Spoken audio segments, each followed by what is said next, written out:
Hi everybody, I'm Tim Bulott and welcome to Adventure Backcountry. Last time we came at you, we introduced you to the JVC GY-X2U, an older 3 CCD broadcast camera that we used back in the day to film martial arts videos and industrials and corporates and things of that nature. And we've brought this out of mothballs to, you know, we're considering using these on our series of filming the old Jeeps with the old cameras, okay?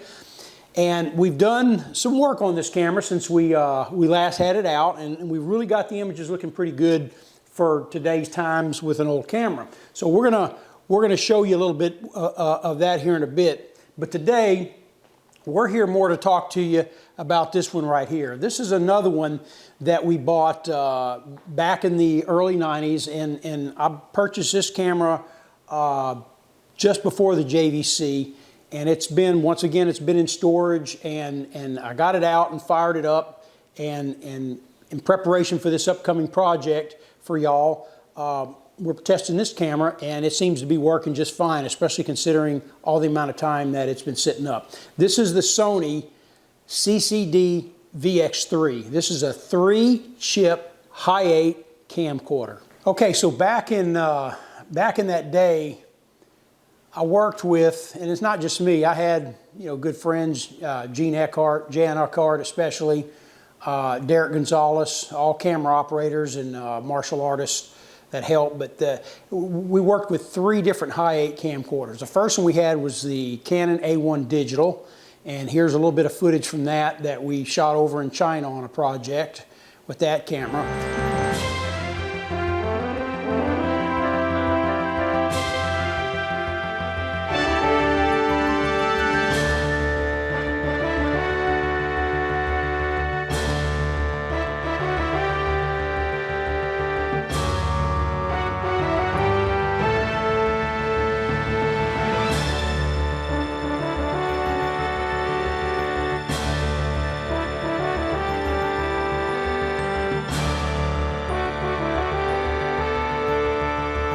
Then I had this one, the Sony CCD VX3, which we'll get back to that one.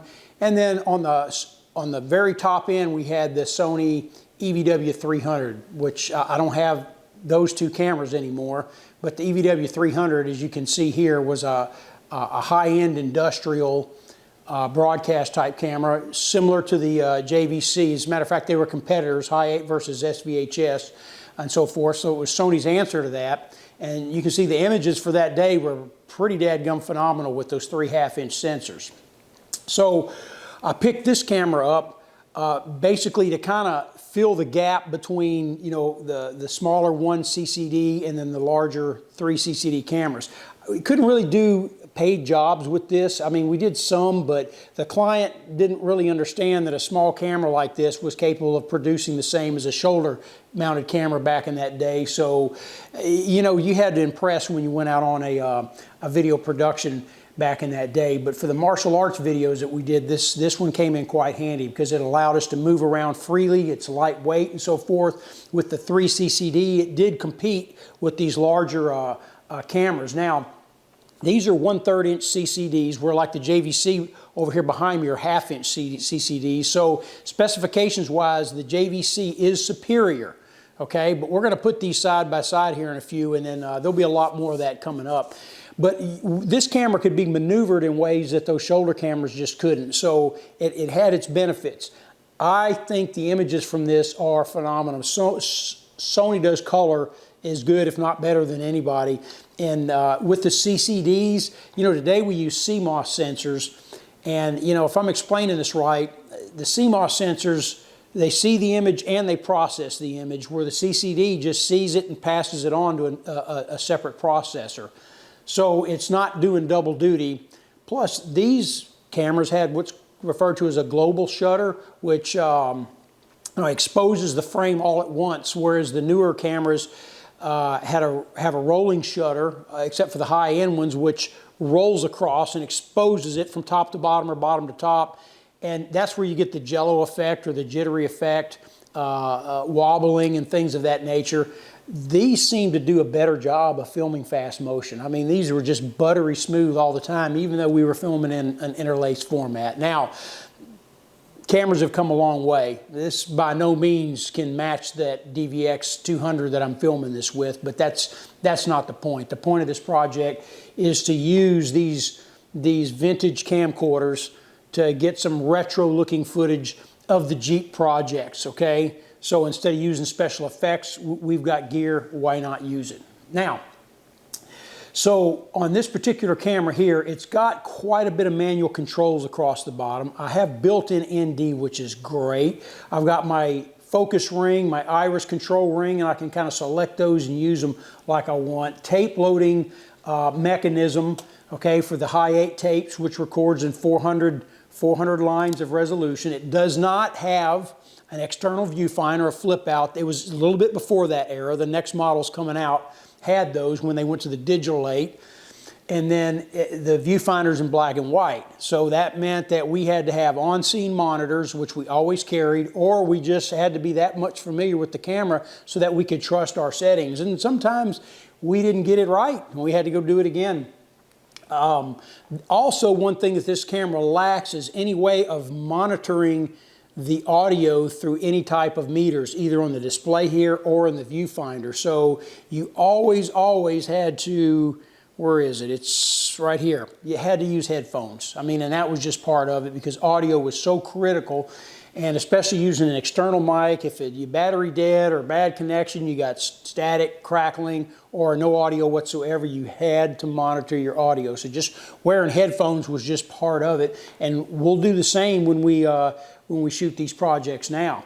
Now, we found out the key to getting the image to look as good as possible indoors was to pour as much light on it as possible. So we use huge 1,000-watt Fresnel lights, which really heated it up, but that's what really allowed these cameras to thrive and to produce those brilliant colors. Outdoors is outdoors, you know. I mean, if you're doing some running and gunning stuff, you don't have time to set up reflectors and so forth. So anyway, that's just kind of a quick overview of this Sony, you know, portable, prosumer, entry-level, industrial 3 CCD camera. I've got one battery still, only lasts about 20 minutes, but I do have the power supply. So what we're gonna do now is we're gonna switch these cameras around. I'm gonna bring the DVX200 out on this end. I'm gonna put the Sony CCD VX3 on that end, and we're gonna let you see how Hi-8 measures up in today's 4K, 6K, and 8K video environment. But, you know, still, that's not the point. The point is, can we make this look good enough to make our videos enjoyable for you, the viewer, and feel like maybe you're looking at it back in the 90s, which is the whole point. And I think we can. I think these cameras will still produce an image that will hold up in today's video and internet world. Okay, so now we're recording with video and audio on the VX3. And I haven't done anything to this camera. I cleaned the outside a little bit, haven't cleaned the heads, haven't sent it in for service. It's just been sitting up dormant for a long time. So I'm really impressed with how the electronics have held up. So we're kind of giving you a wide shot here so you can just see. Another key to these older cameras that we used to try to stick by when we filmed our martial arts videos and corporates and things of that nature was a lot of close-ups, okay? In order to bring out that resolution and to make that picture look as live as possible, a lot of close-ups, okay? Light and close-ups, and that's what help you maximize the characteristics of the camera, which back in that day was, you know, recording 400 lines of resolution, and then on the lens, you know, that lens on that Sony sees about 600 to 650 lines, which on this JVC, you're looking 750 to 800 lines on this lens right here. Now that's nothing in comparison with this one, but nevertheless, you know, that's what we learned on how to maximize the characteristics of those cameras. Okay, so I've got all of the settings on the VX3 in auto. I've got autofocus, which actually for that day does a pretty good job. Let me correct myself. I did white balance for this set. Gain, iris, everything else is just set to auto right now. So it's balancing itself out except for the except for the white balance. And you know, I found that it did a pretty good job. Now, when we use the VX3 and at times the EVW300 in a studio environment, a lot of times what I'd find myself doing is just running an S-video cable out to an S-VHS deck, and I just used the camera strictly for a camera, and I recorded the S-VHS because that half-inch tape was more robuster in editing, and to me it was just a little bit sharper, a little bit more vibrant than the Hi-8. That's just my observation after hours and hours and hours of sitting in front of monitors editing videotape. A little bit later, it was after 1995, we started to buy DV cam decks. Okay, and so for all of our studio martial arts footage, our cameras, camcorders just became cameras for the indoor studio stuff, and we ran S-video cables into those DV cam decks. And I'm going to show you that on a further video, but boy, that really made a difference right there. And I think that gave us an edge over our competition also. Still, when we went outside and shot portable footage, running gun stuff, martial arts in the field, commercials, you know, we just shot the tape. And the key was to dump that straight to digital as soon as we got back. Now, I have decks to do that for my playback. I've got a Hi-8 deck, a Sony, a higher end one, JVC, and another Sony S-VHS deck. But I've sent those off right now up to New York to have them reworked and restored because they didn't survive the long-term storage so well. And even with this JVC camera, it still may end up going in because there's a couple things I need to repair on it. But the objective here is to get these cameras in top working condition so we can bring you our series of filming old Jeeps with old cameras, okay? So now what we're gonna do, and just for comparison's sake, is we're going to put the JVC X2 and the Sony CCD VX3, two 3-chip camcorders from the 1990s side by side, and just get you a couple of shots. So let's just see how they measure up. Okay, so now we've got the two cameras side by side. To my left, the JVC, to my right, the Sony. Looking at it on the monitor, the Sony's definitely got an advantage because of that S-video cable, but I'm still not happy that the JVC is performing up to its ability. I'm pretty sure I'm going to have to send that in. You know, the last few pieces of footage that we shot with that looked pretty good, but it's looking a little bit weak today. But I'm seeing a lot better color and detail in the Sony. But anyway, so just kind of a close-up shot here for comparison reasons. You can see S-VHS versus Hi-8 and see what you think. Okay, so this is both cameras at their widest setting, okay? And we've got light. I've got fill light, key light. I got a backlight over there. Then we got some window light streaming in. So it is well lit in here. But then again, I'm not seeing the JVC as I remember it back in the day, okay? So we're gonna have to look at that. And if I gotta send it off and see if it can be tuned up, I'll send it off and see if we can be tuned up. So we're gonna kind of leave the indoor section at that. We'll go get some outdoor footage, get a couple of shots, then we'll come back and wrap everything up.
And the VX3.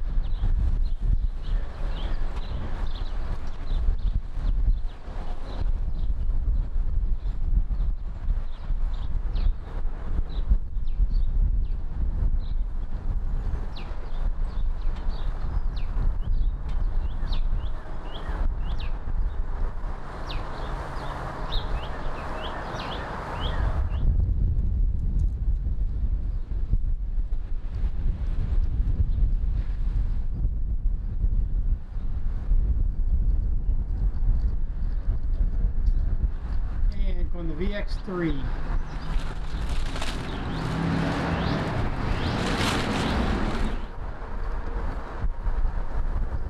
Gigi, come out. Sunlight.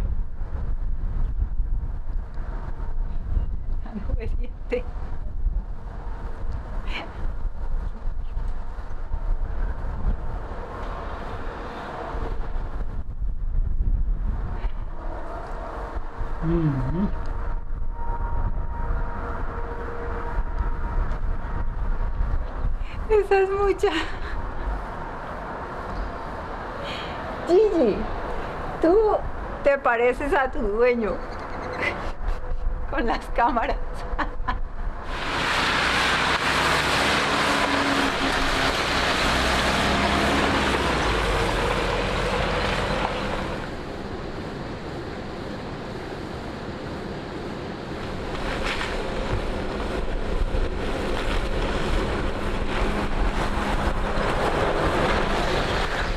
I touched a few test shots of Hi-8 out here on the road by Weapons Academy, seeing how this VX3 Hi-8 camcorder does. We got some weather coming in, so we may get some storm footage here.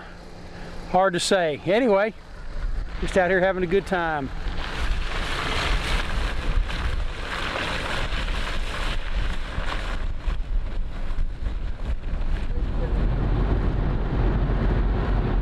Claro, yo me acuerdo que ella...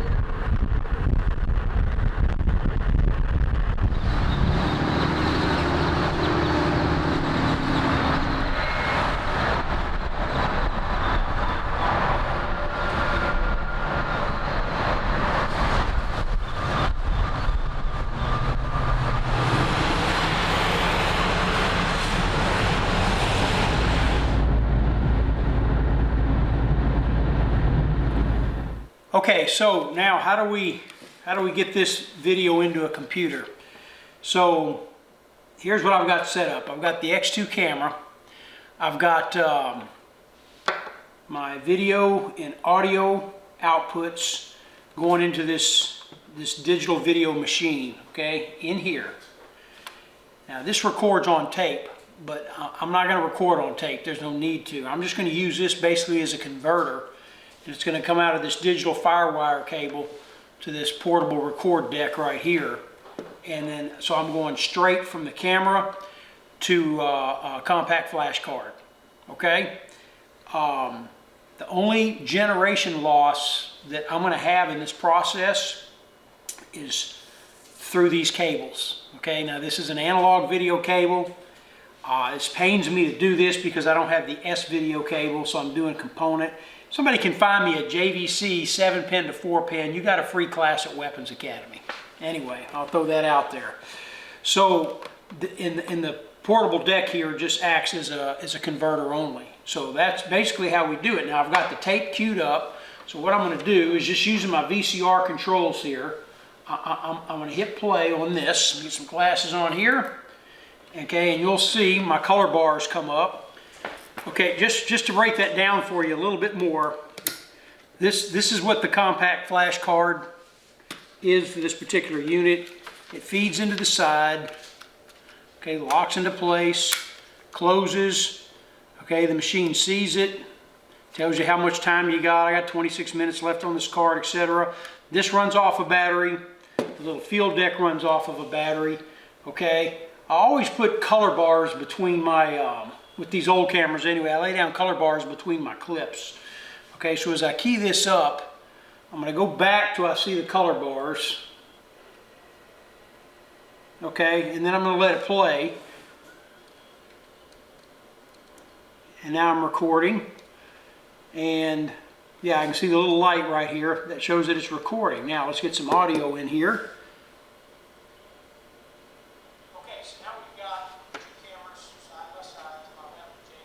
And there you have it. So I'll let that run and it'll capture the entire, I'll capture it all in one chunk. I'll chop it up in editing, and from here I can just import that into a 4K timeline with the video footage from the DVX200, and then this is basically upgraded to 4K, and I'll render it out at at full HD for uploading to YouTube or whatever. So we're going to capture this one, then we'll come back and we'll show you the process with the Hi-8 deck. Okay, so I'm rewinding my tape to the beginning, and I'll repeat the same process. So the big difference is, okay, is this S-video cable right here. Well, that makes all the dadgum difference in the world. So that's definitely going to give the advantage to the Sony. I'm going to have a little particle flakage there. All right, so we are cued, and as soon as it starts playing, here we go. All right, so I got a red light on my memory record unit. This is a pickup with the We got audio, VX3, and we'll let that play. Let that capture, and we'll get back at you when we're done. Recording with video and audio. Okay, so that's how we do that. So we'll take that footage that we captured. Like I said, we'll dump it right into a 4K timeline in Vegas, and then we'll edit it out. And then you'll see it'll actually match up pretty good with the 4K camera. It's never going to be the same. I mean, it's just, technology is so rapidly evolving these days, and we're shooting 4K, 6K, 8K, but that's not the point. The point is can we bring some good quality retro footage of our retro Jeeps out on the trail? And that's all we're doing, is just kind of giving you guys a little bit of pre-roll of what's to come, and to show you some of the preparations going into the upcoming projects where we're going to try to take these rigs out on the trail with us and get some video clips to kind of enhance and bring us back to the 90s, so to speak. So anyway, a couple things on the way out here. Check out bulotmedia.com for our martial arts videos. Check out weaponsacademy.com. Okay, those are our sponsors, us, for our firearms and tactical training class.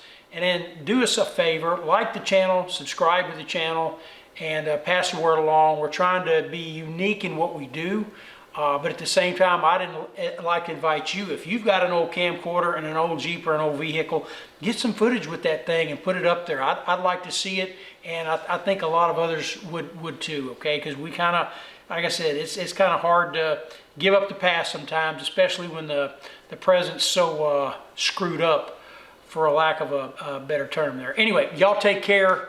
We'll see you on the next one here at Adventure Backcountry.